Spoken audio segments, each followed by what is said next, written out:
Ok, gente, vamos continuar então falando da teologia de Lutero. Bem rapidamente, tá? É claro que, como sempre, é tudo só um passar de olhos. Não tem como a gente se aprofundar em praticamente nada. Mas a gente sempre pode pegar elementos assim que chamam a atenção. Vou começar com uma frase do Lutero, em que ele diz assim: por aquela única rocha que chamamos de doutrina da justificação pela fé somente, nós queremos dizer que somos remidos do pecado, da morte e do diabo, e somos feitos participantes da vida eterna, não por autoajuda, mas por uma ajuda externa, somente pela obra do unigênito Filho de Deus, Jesus Cristo. Então aí ele fala que a justificação pela fé somente é o que nos salva. É dessa maneira que nós somos salvos. Não porque nós nos ajudamos, mas porque o Senhor Jesus Cristo fez uma obra em nosso lugar.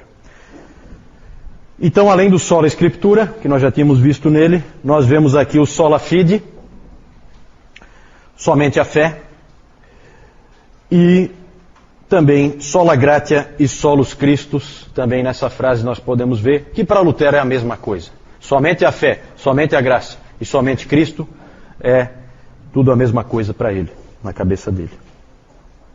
Só que levou muito tempo para o Lutero chegar aí, né? Nesses quatro lemas da reforma que a gente conhece, né? Tem mais um aí, mas aí é mais o Zwinglio que contribui com o próximo, que é o Soli Deo Gloria. Quem conhece um pouquinho da vida de Lutero sabe que o texto que importunou ele a vida inteira foi o texto de Romanos 1:17. Visto que a justiça de Deus se revela no Evangelho, de fé em fé, como está escrito: o justo viverá por fé. Esse texto incomodava muito Lutero, porque essa ideia de justiça de Deus, aí no início, visto que a justiça de Deus se revela no Evangelho, a ideia que se tinha, e a ideia que o Lutero tinha também, é que justiça de Deus aí significa a justiça que Deus requer. E aí, se essa justiça que Deus requer está revelada no Evangelho, então o Lutero chegou à conclusão que o Evangelho é a própria lei, e que a lei é o Evangelho. E que boas novas que tem nisso. Nada de novo, certo? Porque se é a justiça que Deus requer de nós, e que está no Evangelho, então ela é uma outra forma de lei. Isso incomodava Lutero profundamente. Ele tinha crescido com a fé católica, que vocês viram naquele sistema sacramental, lá naquele texto, vocês viram como é que era a fé católica. Que ela dizia mais ou menos o seguinte: dê o melhor de si, faça o possível, faça o que você puder, dê o máximo que você puder, Deus faz a parte dele, você faz a sua. E a sua era o que a igreja mandava você fazer, basicamente, né? Lutero sentia que era impossível você cumprir a sua parte. E ele se perguntava sempre o quanto é o bastante. Ah, dê o máximo possível, mas o quanto é o máximo possível? O quanto que eu tenho que fazer para conquistar a salvação? Isso importunava ele. Ele teve várias crises em relação a isso aí. A primeira, famosa, foi quando ele caminhava, depois de uma das suas aulas de direito, ele estudava direito, ele caminhava pelo campo, e houve uma grande tempestade. E nessa grande tempestade ele achou que ia morrer, porque raios caíam, batiam nas árvores e tal. E ele achou que ele ia morrer. E aí ele prometeu para Santa Ana. Santa Ana era a protetora dos mineiros. E o pai dele era um mineiro, portanto era a santa da família. Ele prometeu para Santa Ana que se ela livrasse ele daquela tempestade, ele se tornaria um monge. E aí ela cumpriu a parte dela, assim dizendo, né? E ele cumpriu a dele, né? E aí ele tornou-se um monge. E um bom monge. Dos melhores. Ele realmente tentou ser o melhor que ele pudesse ser. Fazia tudo o que se esperava de um monge e muito mais. Ele tinha que, por exemplo, se confessar. Só que ele se confessava várias vezes por dia. E aí à noite ele lembrava de alguma coisa que ele não tinha confessado. E aí ele ia acordar o confessor dele, que era um outro monge, mais velho normalmente, para confessar aquele outro pecado que tinha vindo à mente dele. E a ponto do confessor dele se irritar tanto com ele, que chegou... o fato pitoresco aí, né? O confessor dele chegou para ele e falou assim: Lutero, sai, faz alguma coisa realmente ruim, como matar o teu pai, por exemplo, e aí você vem aqui e confessa. Senão vai dormir, rapaz.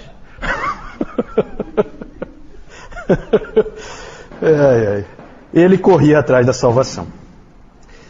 Outra crise que ele teve foi quando ele foi ordenado padre, finalmente, e ele teve que oficiar a sua primeira missa.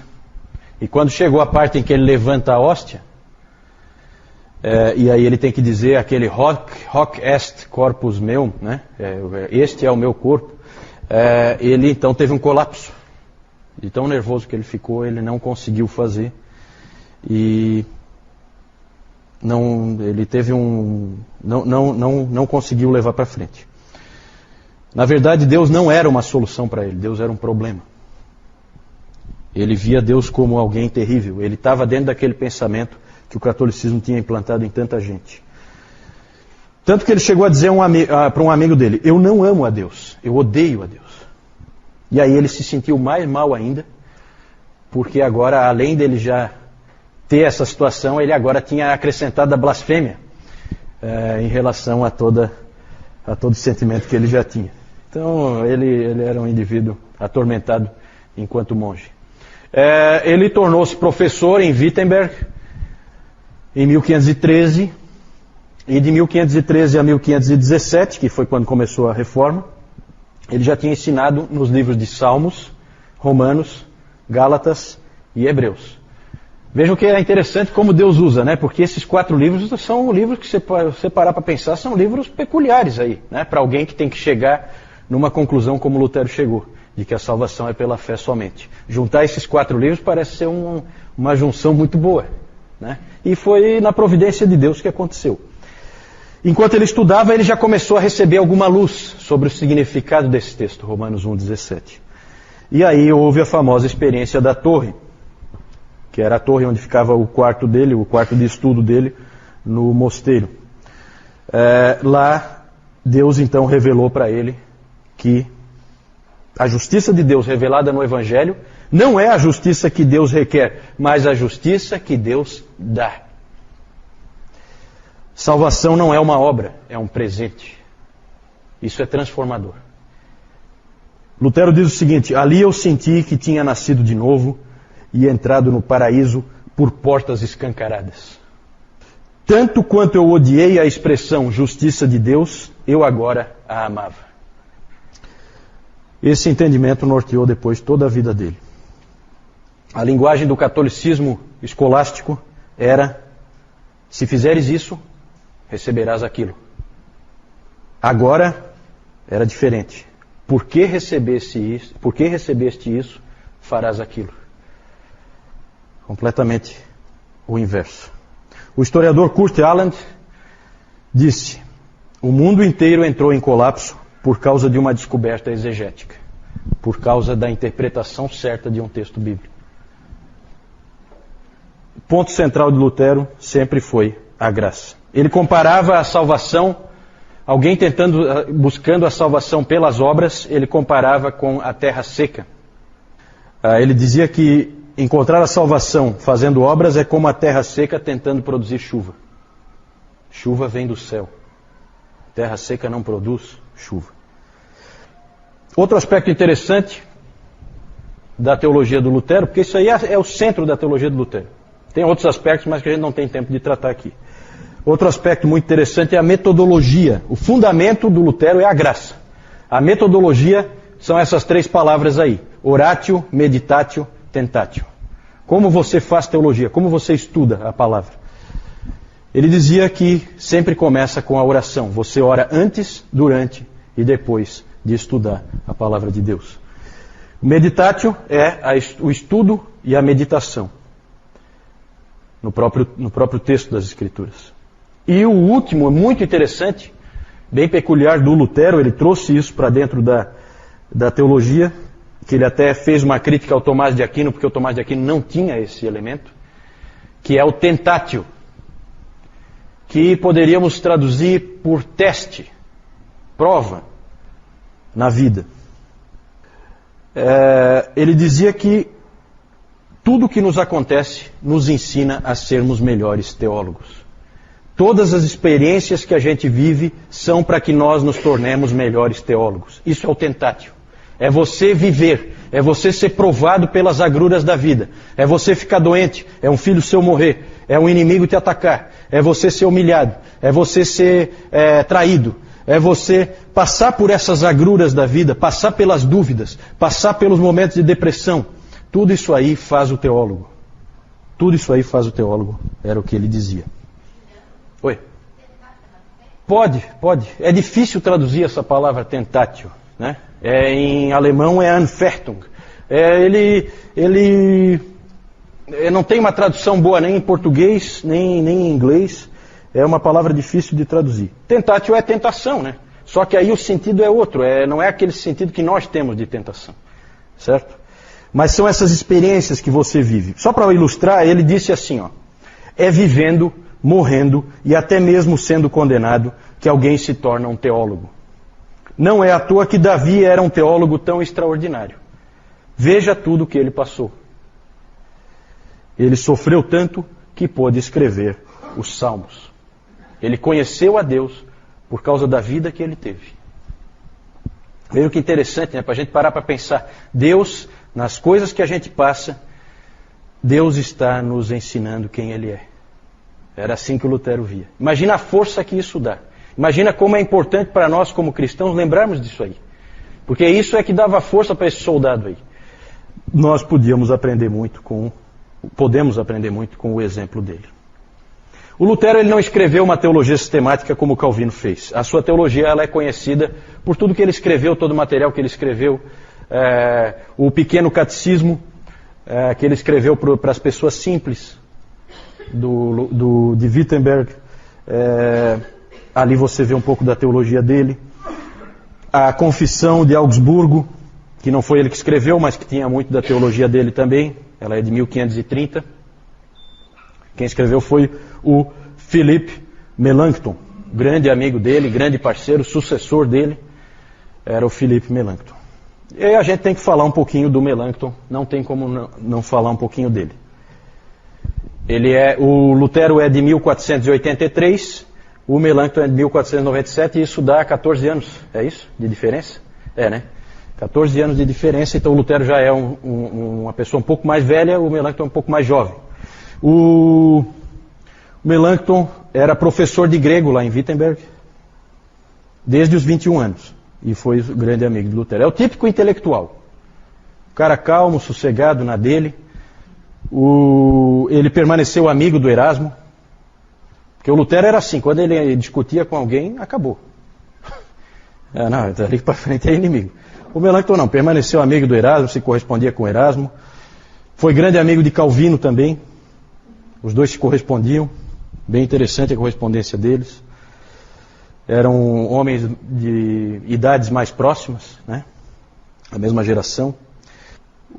Ele tinha uma personalidade um tanto quanto tímida, medrosa, e o Lutero às vezes tinha que dar um empurrão nele, porque ele era daquele tipo de pessoa que acha que sempre alguma coisa vai dar errado, né? Então ele ficava com medo de fazer porque não vai dar certo, sabe? Aquela pessoa temerosa. Ele era um pouco assim, bem diferente do Lutero que fazia primeiro, pensava depois, né? Então ele tinha que ser de vez em quando encorajado. Era um teólogo muito hábil, e o Lutero chegou a dizer que... O Lutero é exagerado, né? Ele chegou a dizer que o livro do Melanchthon, Loci Communis, que era um tipo de teologia sistemática, devia ser incluído no cânon.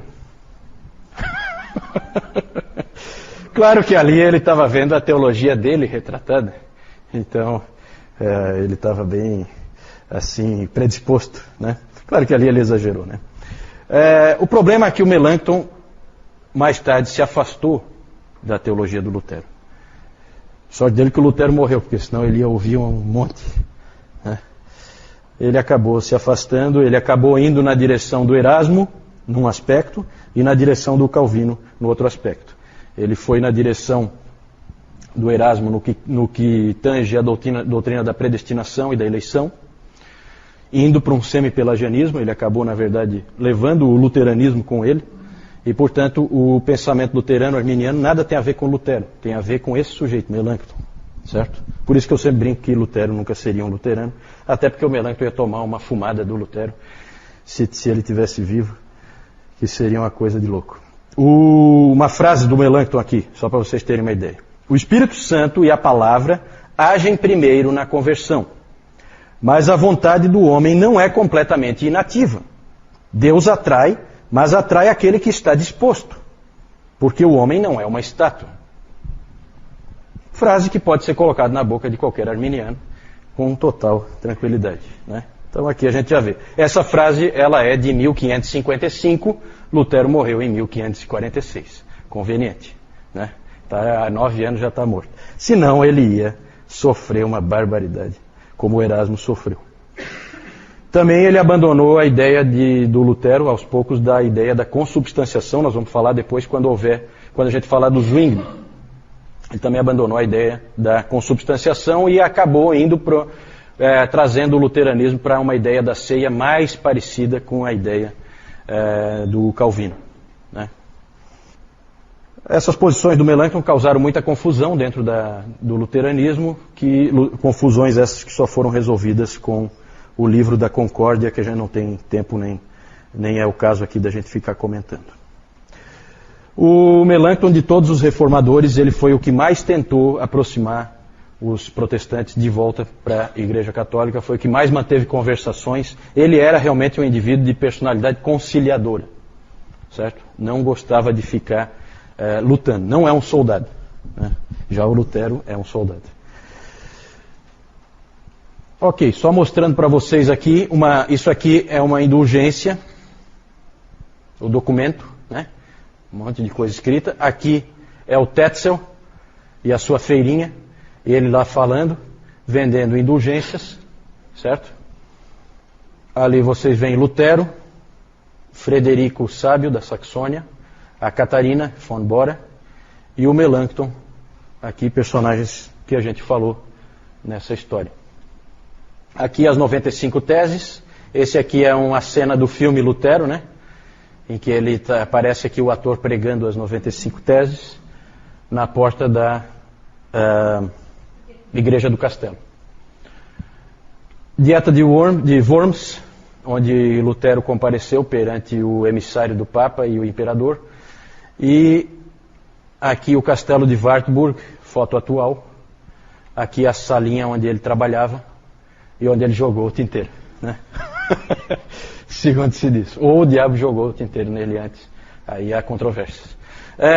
Aqui a bula papal, né? Bula contra Errones, Martini, Luteri e não sei o que, né? Os erros, bula contra os erros de Martinho Lutero. O que o Lutero fez com a bula? Queimou. Ignorou completamente a bula que o excomungava, certo?